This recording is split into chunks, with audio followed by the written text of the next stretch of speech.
Hi, my name is Lydia Forson, and I've just been stripped by Sika Osei. Strip you down, yes, I'm gonna strip you down. Hi, Lydia. Hi, Sika. Hey, boo. Hey. You're looking beautiful. Thank you, you look amazing. Why do I feel like you've been trying to get No. me down? Because I'm feeling like, where is that? Are you feeling coming? a little woozy? A little like, yeah. I'm on something. I don't know. I'm trying to be unapologetically fuck. Am I trying? Because I really feel... you're unapologetic, and there's nothing wrong with stick. it. Yes, stick. Thank we you. have thick and we have stick. Thank you. You know, own who you are. Nothing wrong with it. Nothing wrong with it. Little boobs, little bum. We keep it moving. I'm telling you, this alcohol.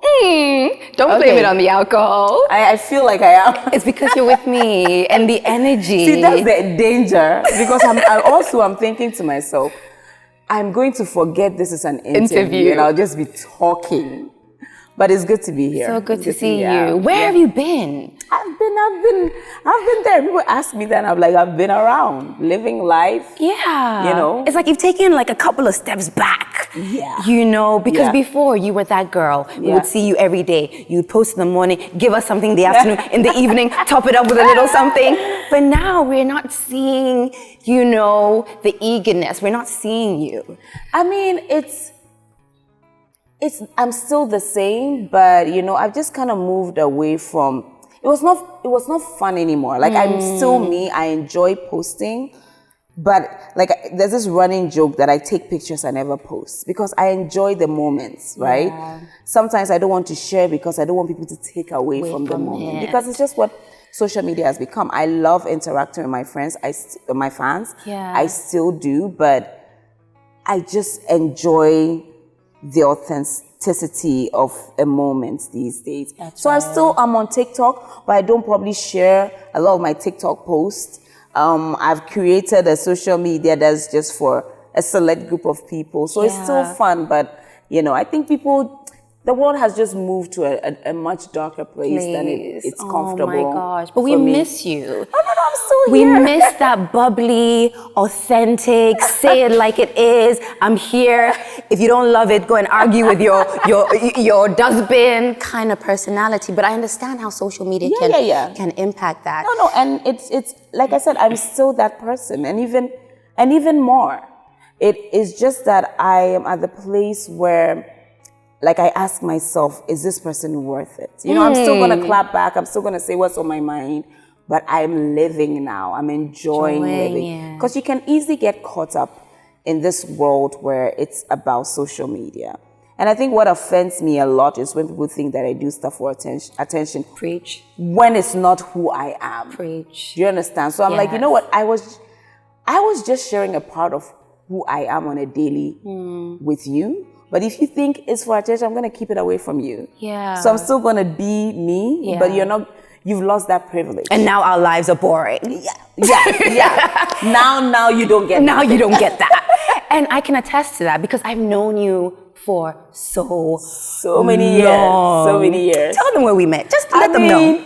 University of Ghana, I'm not going to say how many years. But many years ago, I bumped into this girl. I think, what were we trying to check? I don't know if it was our course or our results. Something. Yes, we were registering. And I saw you, and she gave me an American accent. I'm like, girl, if you're going to give me an accent, I'm going to give you an accent back. I've been to America. And we started talking, and that was it. And I feel like at every point in our lives, we have met. You know, I've known you, Sika, from, you know, when you started presenting, when you woke up one day and decided that you're going to go to Nigeria, you know, but you've done amazing. Thank you so much. Thank you. And I'm so happy you're here. Let's just do what we have to do. Yeah, I mean, I've been seeing that. I'm trying to figure out. Yes. Oh, it's nothing. It's just the straight Bible where we make sure that our guests tell it, you know, as it is, the whole truth, the naked truth, not holding back. I know you're going to give me what I need. Alcohol infused. This feels, I knew it. This feels like a setup. Like, yeah, we've got this for you, the strip Bible, but we've got alcohol for you. I knew this was going to be a bad idea. But you are so genuine. You're so authentic that I know everything that's going to come out of you today is going to be genuine. But let's just do what we have to do. Just put your hands on the Bible. It doesn't matter if it's right or left. It doesn't matter. Let me give them so that, you know, just in case I can say that it was a left hand. I'm warning you. I'm watching you. I'm giving you bombastic side eye. Okay, so I, Lydia Forson. I, Miss Forson. Ooh, I like that. Yes, Promise to tell the whole truth? promise to try and tell a truth. The whole truth. The naked truth. The naked truth. Allow me to strip you of all your secrets. Allow me to, To strip you of all your secrets. allow you to strip me of all my secrets. Yes, so help me God. Who came up with this? I did. It just looks like something you would do, so sinister. So it's on. I mean, I'm sweating now. Nah, don't be nervous. It's just two friends having a conversation, you know. That's what great journalists do. They make you feel like you're in a safe space and disarmor you. You are. The Strip family is a very safe place. Place you're good. You're very right, good. okay. But how has life been? Life has been good. I Yeah? can't complain. I'm pretty, I think centered is the word, you know? Are you happier? I'm happy. I think I'm more, I tell everybody I'm more self-aware. And when you're self-aware, you're very happy. Your happiness is from a very genuine place. Whatever you feel is not for the cameras, it's not for anything. It's about you. Yeah. So I'm in a very good place. You know, when people say that, I'm always tempted to ask that, okay, prior to you getting to this space, right? When you were front and center, you were in the camera all the time, were you doing it out of necessity because you are, you know, who you are and you feel, oh, I need to be in the public space? Yeah. Or was there still some happiness in that? Oh, no, there was a lot of happiness in that. I mean, I don't regret any of the things that I've done. I've always been an authentic person. Yeah. I think there's who you are, and then you're thrown into the limelight, and everybody else reacts to who you are. Yeah. And then it becomes the struggle because you're torn between completely being yourself, but also being afraid of how people react to... For fear of judgment. Exactly. Yeah. But then you get to this place where you start to understand why people react to you the way. Because, you know, I've been living my life very like, you know, I'm still me. I'll still go to Makola. I'll still do, you know...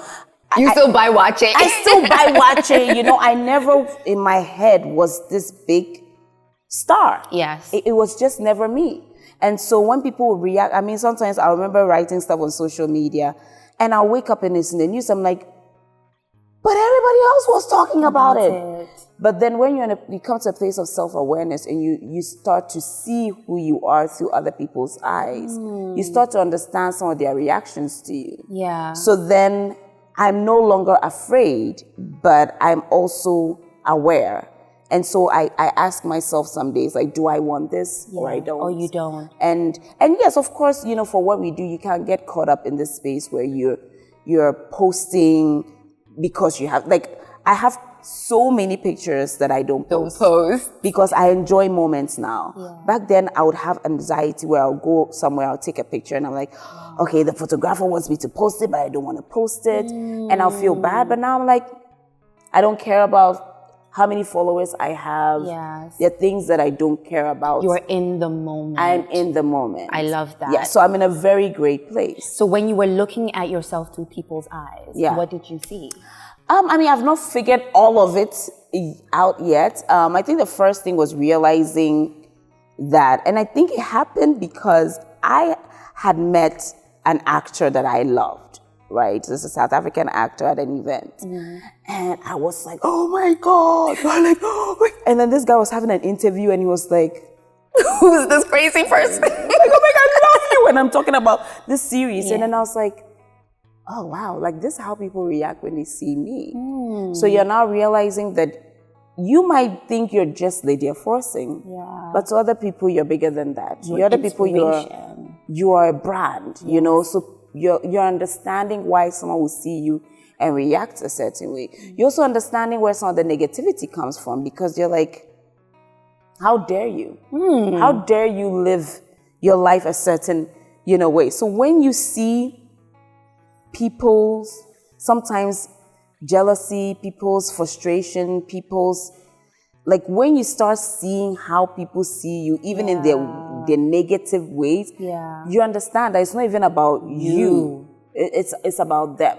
And I'm gonna piss you off either way. So I'm just gonna live. Only I'm going to be selective about how I live. I tell people that you people used to, I was just living my life and giving you a piece of my life. But since you have such a problem with it, I've taken away, I revoked your access.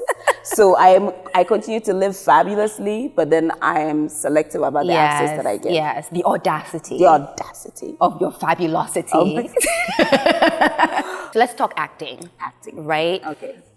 The art that you are completely known for. I mean, we'll get into your businesses and all the other creative stuff that you do. But acting is what Lydia or Miss Forson, is known for. And you know, I was thinking back, we've been in this industry. You've been in the industry for more than what, 18 years? 18 years. Yeah, like you wake up one day and it's like, time just flies. And I still feel like I'm an upcoming, like I'm still trying. Really? Yeah, because you know, there are goals you want to achieve, there are characters you want to portray, and so you're like, how have I been here for 18 years and I still feel like I've not done enough? Like, what do you think accounts for that?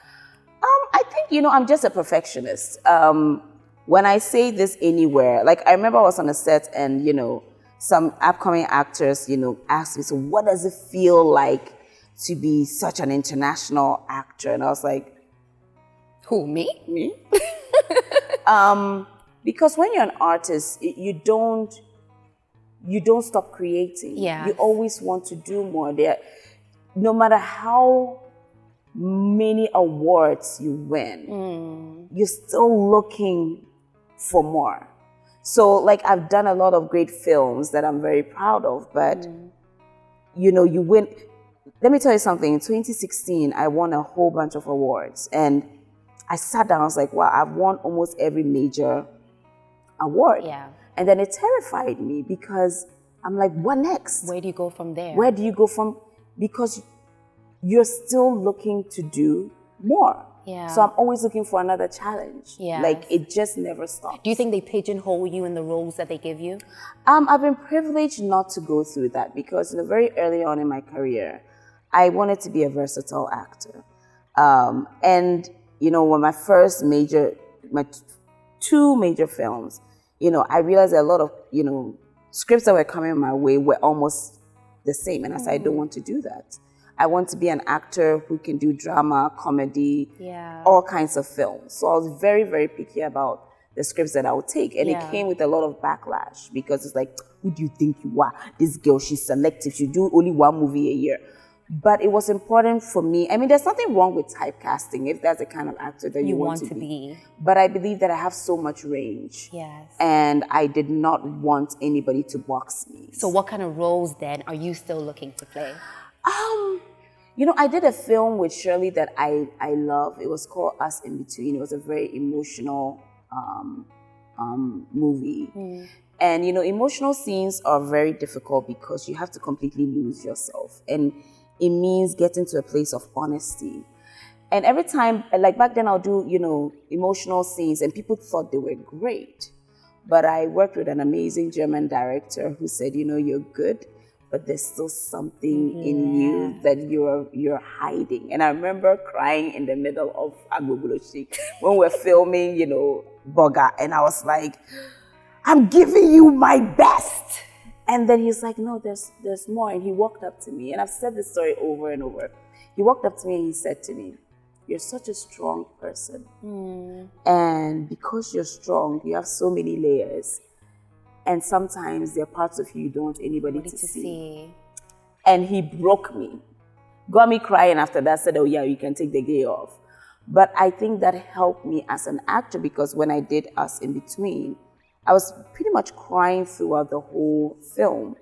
But it was no longer like just acting. And you were tapping into something. I was tapping in, and I was not afraid to go there because there's strength in vulnerability. For a very long time, we've been brought up to fight our vulnerable side. But now I'm not afraid of it anymore. So the roles I'm looking for are not necessarily crying scenes or anything, but things that allow me to strip myself completely naked because I'm not afraid. Not strip. Do you see what she did there? Bars. Do you see what she did there? But I'm not afraid, to go there anymore. Yes. So those are the challenges I'm looking for. Is it still fulfilling, acting? Yes, it's still fulfilling when you're working with the right people. I've also found that, I am an actor. Yeah. I'm an artist. I'm a creative. It has to be right. Yes. It's not about becoming popular. I'm not doing movies yes, the popularity is fun, but the older I've gotten, the more selective I have what been. more popularity do you need? Do you understand? And so I'll go on a set right now, I'm like, this is not worth it. And you might think I'm rude or you might not like me, but I'm like, there are productions that I have done and people have just decided I will not work with because I'm like, this is not it, So what happens in that situation where you've gotten on a set, you realize, okay, I've made a mistake. This is not a project that I want to associate with. Do you have a conversation with a director and say, I'm sorry, I don't walk out? away from productions. I mean, I'm the kind of person who I'm going to stick it to, but I am going to be very hands-on. Like, I'm talking about hair, makeup, costume. Like, I'm like, this has to be right. I'm a bit of a control freak. And I know it's annoying, but I need it to be right because it's not just a paycheck. So I could just take my money and go, but I'm like, no, it has to be right. Yeah. But I just also refuse to put myself in positions like that because sometimes it's not fun. It's fun when you're working with directors, other actors who are as passionate as you are. But when you're working with people who don't necessarily care, it becomes this battle like, oh, she's too much, she's too this. So like once I recognize that is the kind of person that you are, I'm like, yeah, so this is probably the last time we're gonna work together, but thank you. And then just pull back. Yeah, and just because pull you back. don't want the narrative of, oh, she's difficult, she's rude. Yeah, every time people say, especially a woman is difficult or rude, I always say, what made her do that? I refuse the word even difficult. I said, I'm principled. I take my work very seriously. So if you don't take it seriously, I'm not going to show up. Yes. Yeah. And I can attest to that. Because Side Chick Gang, you were professional. But we had so much fun on that. We did. On that shoot. We did. Why is there not a Side Chick Gang too? I have no idea. You have What to is going on? You have to ask the director. But working with people like you, see, I've also been lucky to work with great actors and great directors as well. Like, if I'm on a set with you, remember the first day Let them know. on set? Let them know. And we're like, okay, this is how we're going to play it. Okay, so it's fun. It is because fun. then you're with actors who want the best. Yeah. But then you go on a set with someone who just, you're like, I just want to get my good side. I'm like, I don't want to do this. Are you that kind of actor where it's like you want your makeup done in a certain way, even if the character does not even, it doesn't gel? Because we've been on sets like that. We have. For me, that's what I said. There are people who just don't understand the art of what we do. You're a canvas. You're there to tell a story. You're there to do justice to someone's story. It's not about me. Yeah. On a normal day, I think I'm fabulous. I don't need to come on a set to prove that I'm fabulous. Do you understand? So when you're telling a story, Yes. you have to strip Lydia away. So if the character doesn't demand for excessive makeup, why do I need But I makeup? have to slay, Lydia. You don't, because then it's not about, what you're doing. It's not about Sika. It's not about Lydia. It's about The character. And the story. And we don't honor characters enough. Because if you're honoring a character, you understand that you have to play him or her to perfection. And when you're done, you can pack your bag and go back to being fabulous Lydia. Yes. But too many people come and they want to be like, girl, you have Instagram for that. Okay, you got TikTok for that. Yes. This is a film. But we have a lot of great actors, but I think, and I don't think it's just Ghana, our creative industry becomes a place where sometimes people come, and as if you want to be an influencer, by all means, there's nothing wrong with it. But own the place in the creative industry you want to belong. Yes. And play that part. And I think it's so important that young actors who are coming in the industry hear that from people like you. Yeah. Do you mind when people call you a veteran? I'm not a veteran. I still have roles. Don't end my career. I'm still auditioning. Don't end my career before it's my time. Like, Betty White was acting well into her 90s, Right. okay? But But you've been so impactful in the movie industry. So doesn't usually when always feel that way. they call you veteran, it's just a sign of respect. I have a Listen, veteran is who I will call Auntie Akofa Ejeni because she is a pioneer. Is who I will call Ajite Anan.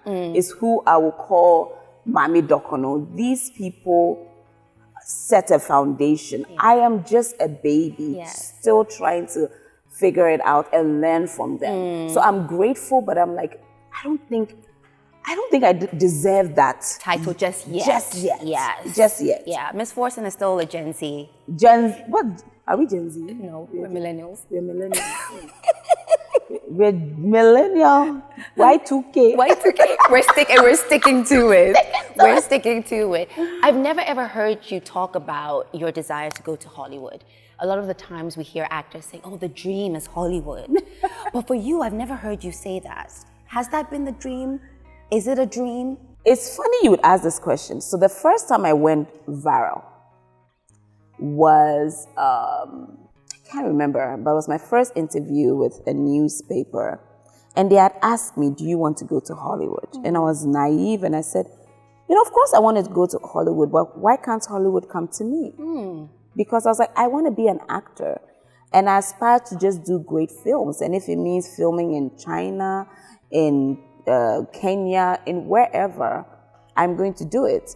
But I believe that we will get, and catch this, I said, there will come a time when Hollywood will come to Ghana. There will come a time when we don't have to fly out there to be in a Hollywood film. And where are we now? Look at what's happening. And they trolled the heck. Let me tell you, the trolling was so bad that I did my first radio interviews. I remember going to Peace FM with Sokre Safo and I think Kwesi Abuaji, I don't remember. And going in there and it's like trying to explain myself, like when did she come here? Hollywood should come after me. But it's so interesting to see that many years later, we have Ghanaian actors who are featured in Hollywood films. We have Hollywood coming to film scenes in Ghana. Yeah. And that's what faith does and in believe in the art does. Yeah. That you're not just aspiring to do. Hollywood is only the standard because they have great equipment and great structure and everything.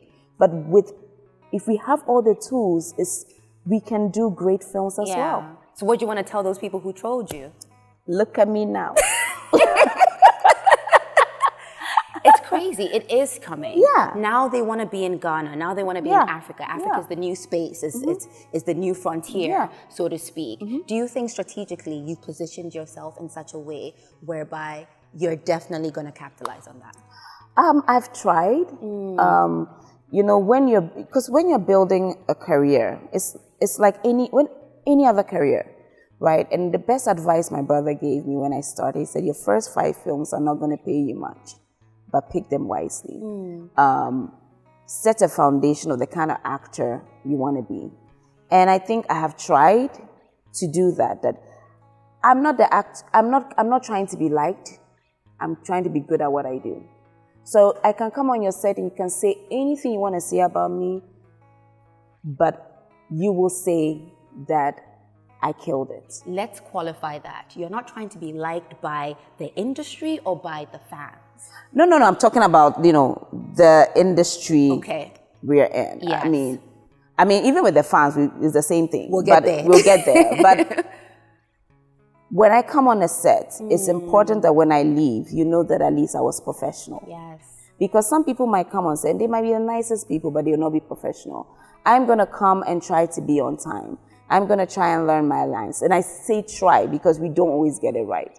But I will be the person who will come and do her work because I take my work seriously.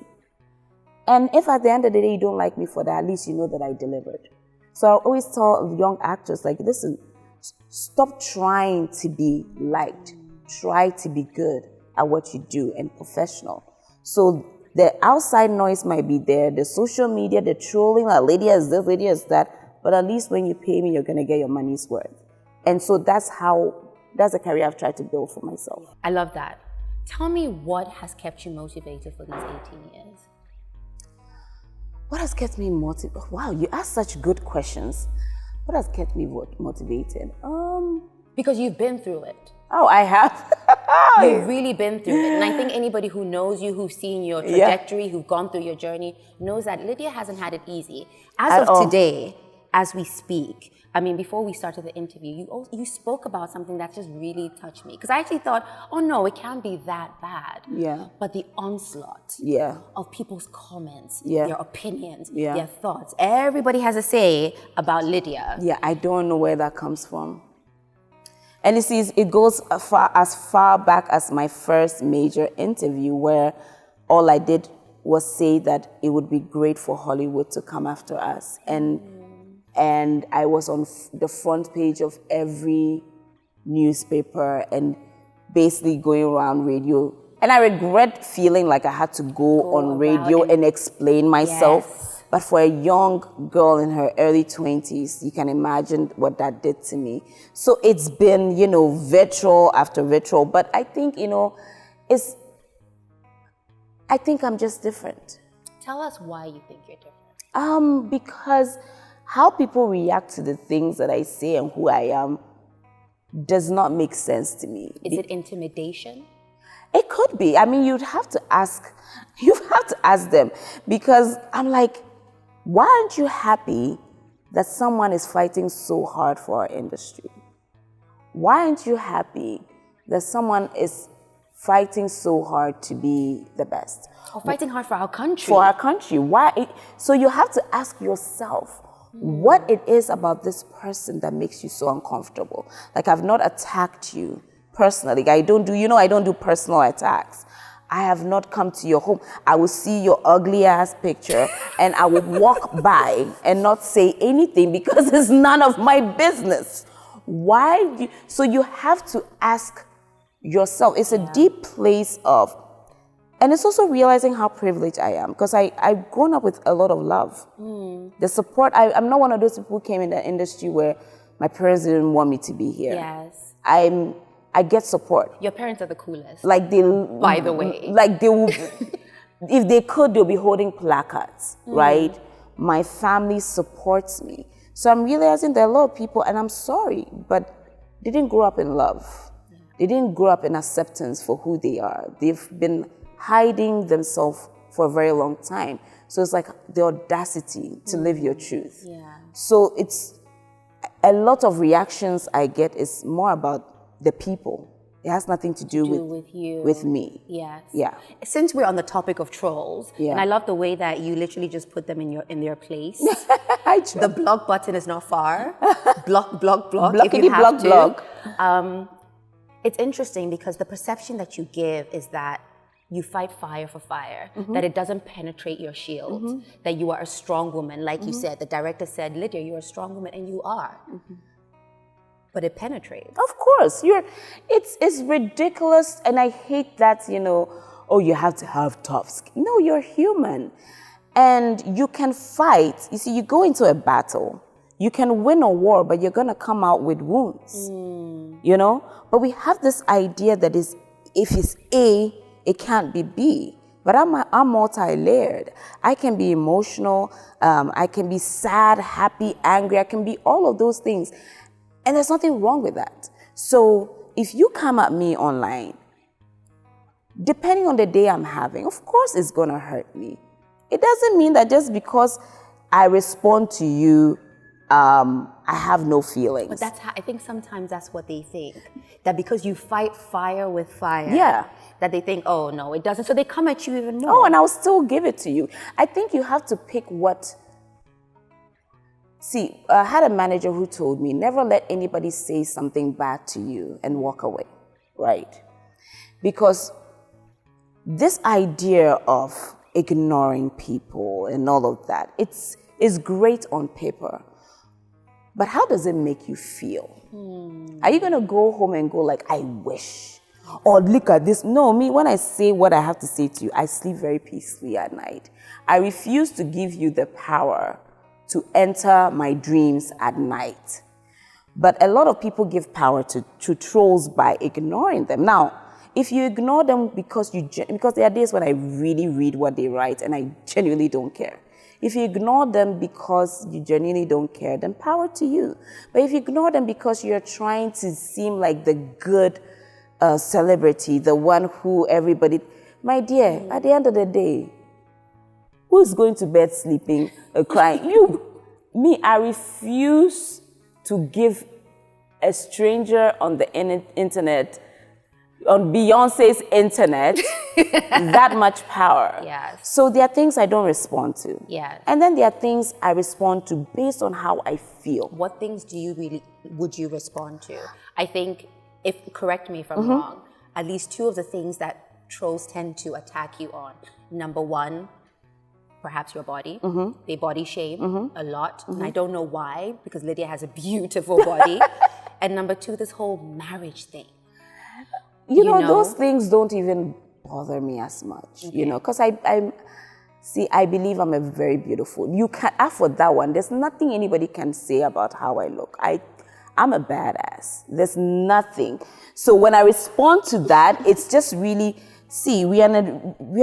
God made us all so unique. Different and unique. Right? And I know my life, I know the people I get, okay? So there's nothing you're going to say to me. So sometimes I respond to that just more from like, what's wrong with you, right? I get a lot about, I think that the things that hurt me is when people come out and talk about my relationship towards, my feelings towards men. Because I'm passionate about fighting for women. So it hurts me when that passion is translated into hatred. And it's usually people who are guilty of the things that I say that try to frame this false... So it triggers them. Yes. And when they're triggered, they try to frame this false narrative that, oh, you hate men. And I'm like, okay, just name one thing. And they can't come up with anything. I'm like, just give me one instance. And they can't. I'm like, okay, I spoke about this guy. Did he do it? Yeah, but okay, I spoke about this person. Did he do it? So that part will get to me because I'm passionate about the causes I fight for. It's sad to see what women, and even men, right? Whenever we speak about these things, people assume that it's just for women. But you know, when women suffer, men suffer as well, children suffer. So that can get to me because I'm like, we are destroying people. But if you talk about body, I'm beautiful. If you talk about marriage, like I know my personal life, I have control over that. I may respond to it, yes, but it doesn't get to me as much as these causes that I feel that affect other people who otherwise don't have a voice. Yes. So it's really you standing in the gap for people who exactly. can't speak, yeah, but always misinterpreted as, oh, she's just doing it for clout, or oh, she's just doing it for attention. And that clout, because you know me, I do not like the attention. Yeah. So that bothers me only because I'm like, do you not see what is happening? Do you not see what's happening to this country? Do you not see like I'm so zoned in on the fight that when it becomes about me, it's actually really sad. Yeah. She really doesn't like the attention. I really don't. I've had attention my whole life, okay? I'm good. You're good. I'm good. Speaking of marriage, like I said, that's one of the things that people come, oh, when are you going to settle down? When are you going to get married? I think marriage is a beautiful thing. But if you zone in and that is all you feel, it's just one aspect of your life. There are so many other layers to your life that is sad that when you don't have that, it's like everything else is non-existent. Right. So then why are we here? Why are we in this interview? Why are we fighting for all these things? That's right. Why are we in school? Yes. You know, why are we working? Why am I building a business? If none of that matters. If that's what you want and you achieve it, great, but don't project it to everybody else. And they don't ask men these questions. They don't. They don't. We have so many men in our industry. I'm not going to call names. So many men who are not married, you know, but nobody asks then why? Yes. Why do you think that? I don't know. I don't know. As a married one, you find that they've stopped. Well, now that, and listen, it's always going to be something else. Because once they ask you, are you married? When You're you like, have a okay, baby. I'm married. When are you going to have a baby? And then when you have a baby, they're going to say, when you have another baby. So you need to get to a point to accept that people are always going to project. See, people don't like, unhappy people don't like to see people happy. That's just where it is. You're a very happy person. I'm a very That's happy. why they don't like you.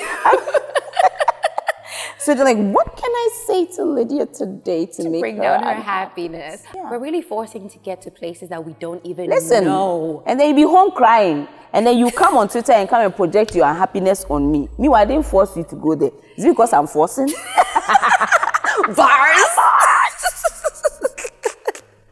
Love it. But yeah, take your time. Take your time. I see so many people, especially the young ones. Yeah. They're in a hurry. Rushing, yeah. Where are you going? No, it's not their fault. It's look, my first interview in my 20s, I was asked, when are you getting married? In fact, right from secondary school, every woman will tell you that they've been asked once in their life, when are you getting married, when you have a kid, when are you, there's always a when. So you feel this pressure, but you have to pause and ask yourself, who are these people? Yeah. Do they pay your bills? When you have the baby, would they pay their bills? So why are you living your life for people who will not contribute in any way to it? When you have the baby, will they pay for the tummy tuck? Right? In fact, then they'll start saying you're fat. And then you just had a baby, you let yourself go. And then when you lose weight, you've lost too much weight. Crazy. Listen, you can't win. You cannot win. You know? So that's why you have to live your life for yourself. Yeah. Has the body shaming ever put any kind of pressure on you to seek cosmetic? No, never, never. Thank you to my mom, my dad, my brothers. Look, I really was born in a family where they would hide me. I'm an only girl, right? So I remember I put this conversation on Facebook one time where I was chatting with my brother. And I was like, okay, so there's plus size clothing. I was like, who said you're plus size? I'm like, oh, Sam, I'm plus size. It's like, no, you're not plus size. And I'm like, Sam, there's nothing wrong. I mean, it's fine. I'm plus. You people in Ghana, do you know what plus size is? Have you seen your curves? And this is, when my brothers talk to me, you would think they're my partners. Yeah. So when I have kids, or if I ever do, that love is so important because I've been so protected, so loved, so hyped by my parents that when people say these things, and I don't know how that happened, but you cannot shake me when it comes to, I just want to be healthy. There are days when I do feel like, okay, you know, like health reasons, I have to do this, I have to do that. Yeah. The ultimate is to be healthy, Yes. but I've just never been so low that I feel like I have to change a part of myself. Yeah. For who? So you think the confidence also comes from just the upbringing and Oh, the yes. foundation, I mean, which is so important. 1,000%. I mean, I didn't realize that until I got into the industry, just how much. My dad is the kind of dad who'll be like, but you know yourself, you're even finer than that, your friend. You know? Like, Shade. But I didn't, and I apologize to my parents if I didn't, you know, appreciate that. Yeah, but you definitely But I appreciate it. do that so much. So there are days when I tell my mom, okay, I feel like I've gained a little weight. My mom will go walking with me, or she'll go to the gym with me, you know. At every point, if I tell my brother that, okay, I'm not feeling, they will go on that journey with me. It's never, if I go to America and I tell my brother, like, you know, I want to go jogging, he will wake up and go jogging with me. Yeah. It's never, okay, so this is what you have to do to, no, I don't get These that. brothers you're talking about, are they single? Well, I mean, Are they available? they're available. I'm asking for a friend. They're available. A man that's gonna go jogging with you? My brother's Come cook, on. my brother's clean, my brother's like, you know, they're that, but I'm always worried about them. Why? Why are you worried about that? You know, like, I realize how nasty the world has become, where even so women want a certain type of man, and men want a certain type of woman. But we will get a certain type of man and we will not even know what to do. Like, my brothers are very sweet, you know, very, like, they're really legit the kind of guys who will cook. they're amazing, but then, you know, you wonder like, okay, are they going to get girls? Are the girls breaking their hearts, Lydia? Yeah, Sometimes. I mean, Girls. Are they breaking their hearts? I mean, no, but they're fine. They're fine. They've had, you know, good loves and good luck and bad luck, but they're good. They're good. Hanging in there. We're all there. We're all hanging in there. Yeah. Speaking of a guy or getting a guy that you don't know what to do with, at this point in your life where you know yourself, you've been through the journey, you've been through the heartbreaks, I'm sure. You just literally know what you're looking for. Yeah. What are some of the things you will not settle for in a guy? Oh, that's actually a very good question. I can't say what I wouldn't, because that's packed. I think what I would say is that I will never change who I am. And I don't expect my partner to do that. I think you should go into any relationship completely stripped, naked. Girl, we need you on the show every week. I think, you know, when you go, that's where self-awareness comes from. Because when I look at who I was maybe 10 years ago and maybe the relationships I was in, I didn't know who I was. And because of that, sometimes it affected the people I was in a relationship with or the choices I made. And women do that a lot, where because we don't know who we are, we just kind of go with the flow. I'm at the point where I know who I am so much that sometimes I'll talk to someone and say, see, I'm not the girl you're looking for, because I'll never be that girl. So there has to be a level of honesty and self-awareness. And self-awareness. So, you know, when I'm dating or, you know, in any kind of relationship, it's important that I show who I am completely. From the start. From the start. Crazy Lydia. Every part of me. And then if it's something the person can be with, fine. But I also want to see you at be honest with who you are as well. Yeah. But it's something that comes with people hide.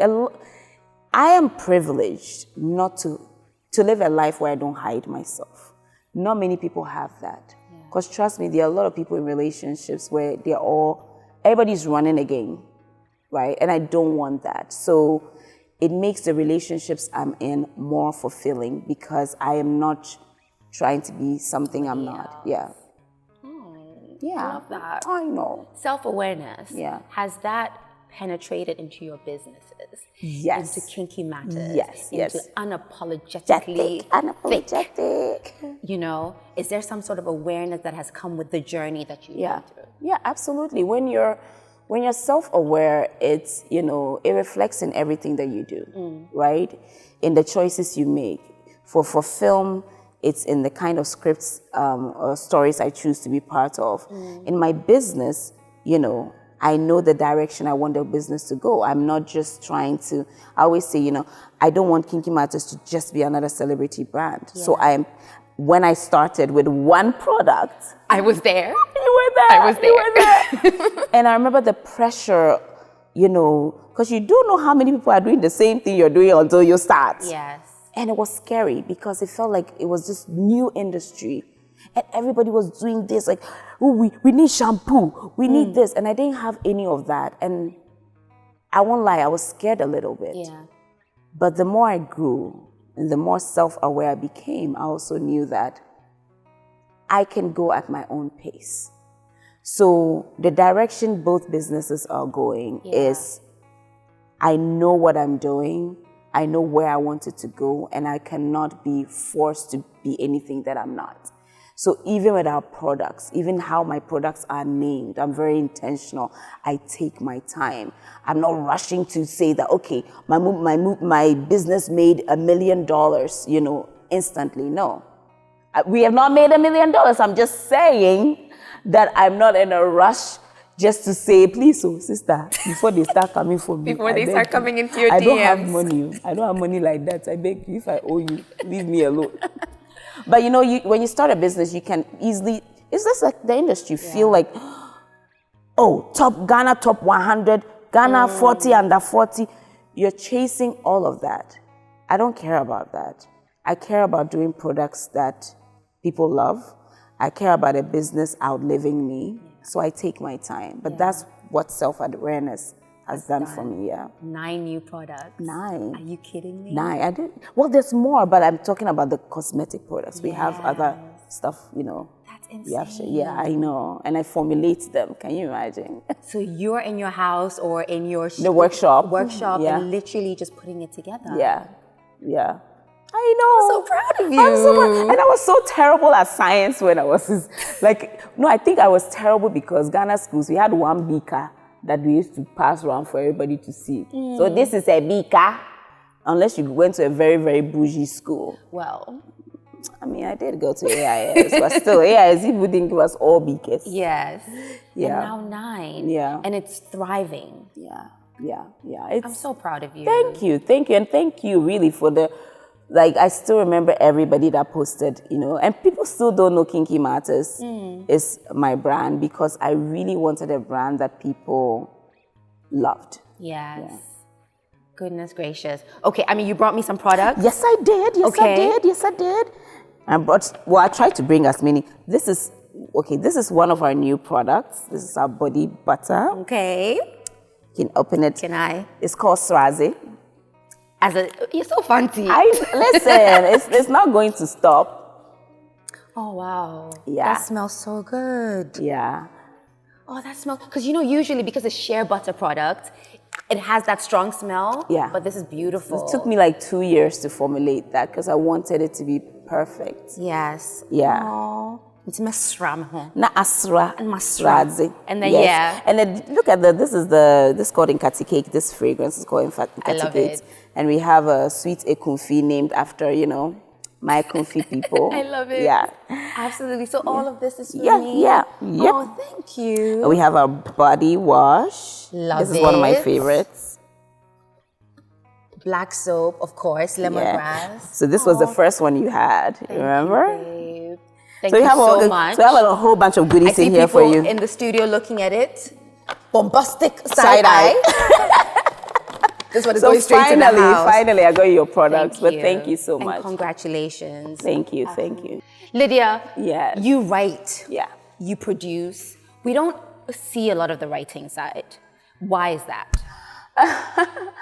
For a very long time, I was running my blog, lydiaforson.com. And I was doing a lot of writing, script doctoring, as you would call it.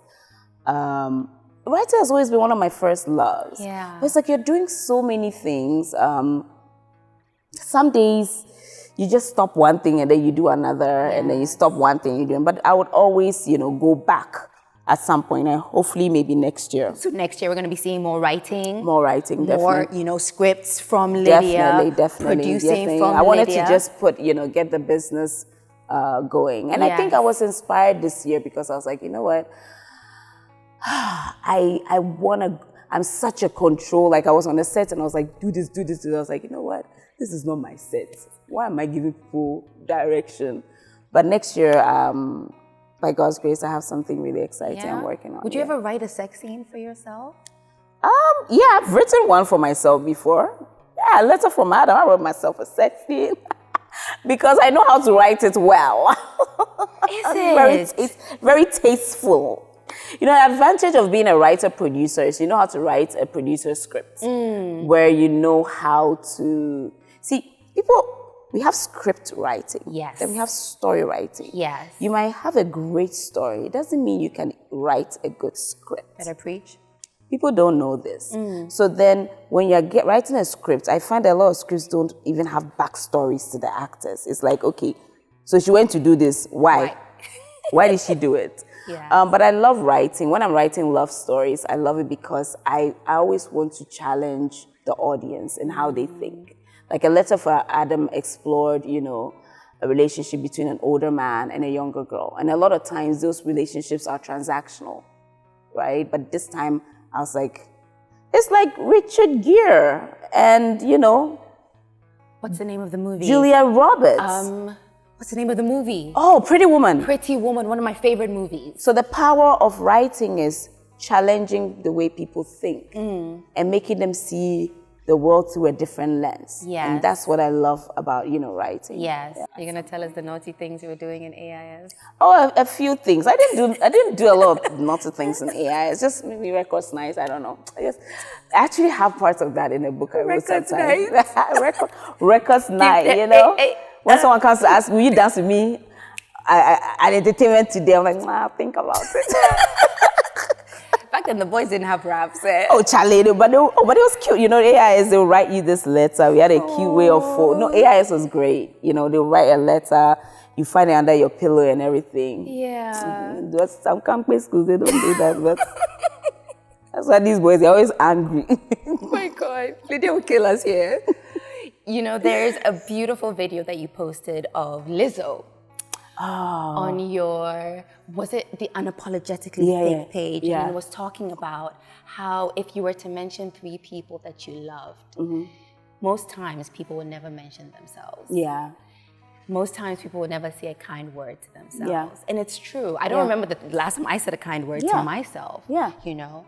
But if I was to ask you, what are the kind words you say to yourself? So there's anybody out there who may be struggling with self-identity, self-confidence, that they could use to pick themselves out of that ditch?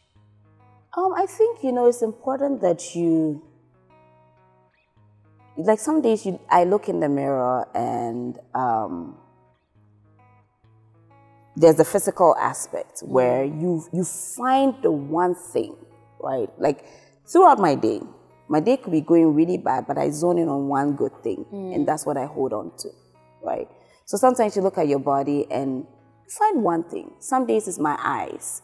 Some days it's other parts of my body that I look at, and it might not look good to me, but I start to tell myself, wow, this is different.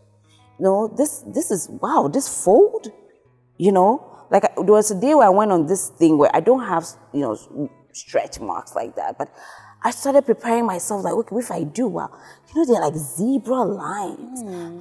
It's interesting because you see, the thing about beauty standards is whatever we are celebrating today, years ago, was deemed ugly. Yes. Beauty standards are usually a social construct. So you have to just look at yourself and also see that what makes you different is also what makes you stand out. Right? Like your lips. Yeah.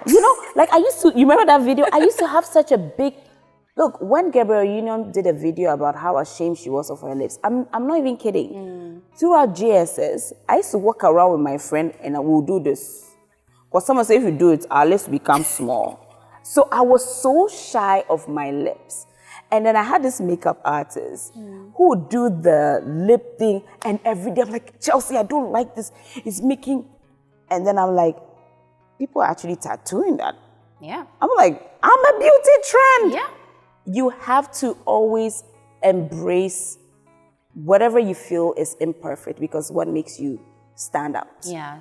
So beauty, and we have the power to create beauty standards. When I started the industry, I was told I was too big, too black, my natural hair. People would not touch my hair on set because they said your hair is too natural. And it's what made me stand out. If I looked like any other person, nobody would know me. Yeah. So if you're watching this, really, know that what makes you different is also what makes you stand out. It's what makes you memorable. If you look like everyone else, you get lost and nobody will know where to find you because you're like lost in the, where is Waldo? I love that. Do you remember Waldo? I don't. You don't know Waldo? Is that from Free Willy? Oh my God, no. Waldo is not from... Which one's Waldo? You don't know Waldo? Does everybody remember Waldo? Okay, maybe I grew up a little too bougie. I'm sorry. I thought y'all knew Waldo. I don't know who Waldo is. You don't know Waldo? No. Oh, wow. I was wrong about you. That's like got me doing my American accent. You are like, Please. I'm still that heavy. Well, based on what Lydia said, I identify as thick. Yeah. I identify as busty. I identify as bootylicious. But you're gorgeous. I told you that. And also, don't be afraid to compliment people. You know me, Yeah. I compliment people. There's nothing wrong with seeing people beautiful and say, I love how you look. We don't compliment each other enough. Like, I can see people, I'm like, I like your hair. I like your nails. Just compliment people. It will not kill you. But no, you come on social media and say, look at.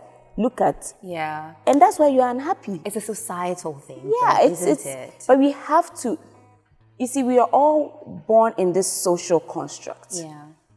But you have to make a conscious effort to break out. You can just sit there and go like, well, that's our society. But no change ever comes from that. Yeah. You have to make a conscious effort to do better. I don't always get it right. I'm a work in progress, but I make an effort, Yes. to be better. Have you ever met a troll? And we're winding down, but I just have to ask you. Have you ever met a troll? Oh, yeah. Somebody who has come at you on socials hard, but in person did not keep the same energy. Oh, of course, so many. But that's who they are. They only have power. You see, my energy is consistent. If I don't like you online, I will not see you in person and be friendly with you, no matter how much I'm paid, because I am true to myself every step of the way. But you see, for me to go online and attack someone, it says a lot about me. Like, if I attack you online, you best believe in person I will attack you too. Because it's the energy is the same. I'm like, I've met people. There was a very popular, someone who had said some stuff about me. And we met. Drop the name, it's fine. Yeah, I'm not trying to trend. Drop the name. Well, of course, sip. And, he came to sit by me and he was like, hi. I'm like, I don't F with you. And he was like, oh, yeah. He was like, I'm like, oh, no, my energy is consistent. And people who are watching know this. Because social media is not just social media. It's who I am. So I will not fake it. Wow. But I've met so many trolls who in person, Lydia. And what I like to do is I will not confront you. Because I like that you are so uncomfortable. I will not confront you so that you go, oh, but no, I'll be so nice to you and just watch you sweat. You're devious. But there's one person, if he comes to me, I'll let them video Drop it. it. Because I'll be like, Drop the name. Sika Osei. Yeah. No, babe, I love you. I'm like, what's good? What's good? What's good? What you saying? What we're doing. Lydia, 18 years. It's not beans. It's not a joke. Oh my gosh, yeah. And I know there's so many years ahead of you. Yeah. But at the end of it all, when it's all said and done, what would you want to be the takeaway of what you contributed to this industry?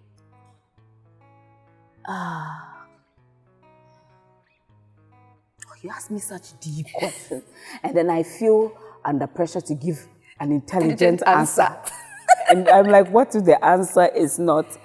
I think, when people think of me, I want them to appreciate that I lived my truth. Even if it was a truth they didn't like, or it made them uncomfortable, I want people to appreciate that I was not afraid to live my truth. And for people to be inspired that, in living your truth, yes, people may not like you, but there are people who will love you just for who you are.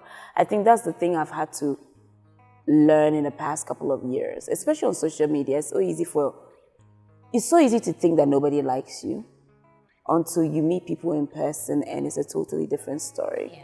So I really want people to know me for just that. That I was honest. Call me anything you want to call me.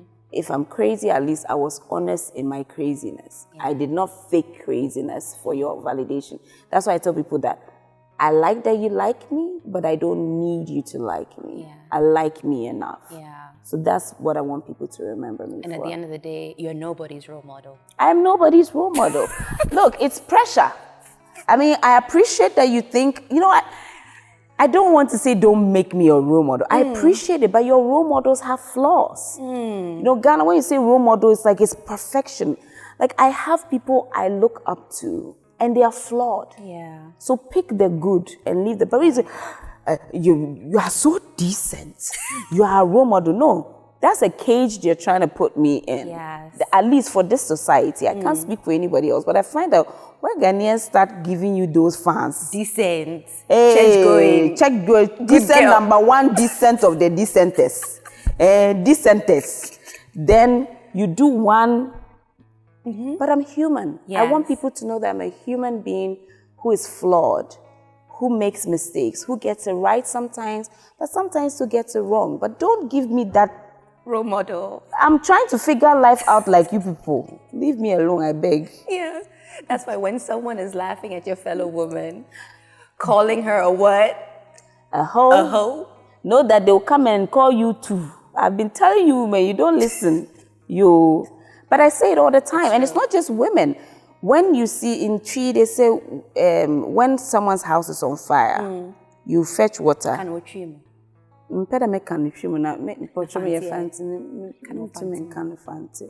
because they say, you know, I heard it in tea. Into infant, you know, and what's the obedient Daniel show? Nafa, ebunsu, ladies would dance in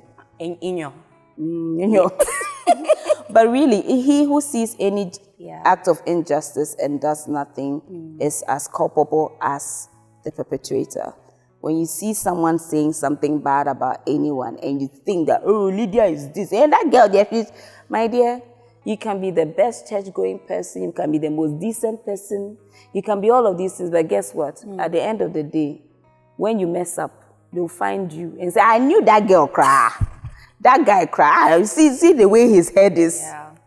So don't be too quick to laugh at anybody going through any trouble. I love that. Yeah. Thanks for coming. Thanks for I said I won't drink. Dropping the gems. The gems. I'm now thinking back at everything I've said and I'm like, I don't remember anything and I'm worried. That's why we should drink and just let it be. I don't trust this girl. Let's do a cheers. This girl is always gay. So this is the Do a end, right? cheers. So I can drink and or there's You more. can, I don't to trust her. Being honest, our authentic selves, dropping You gems. look like you are like hypnotizing me for something. Dropping gems whenever we can, and above all, for being sick.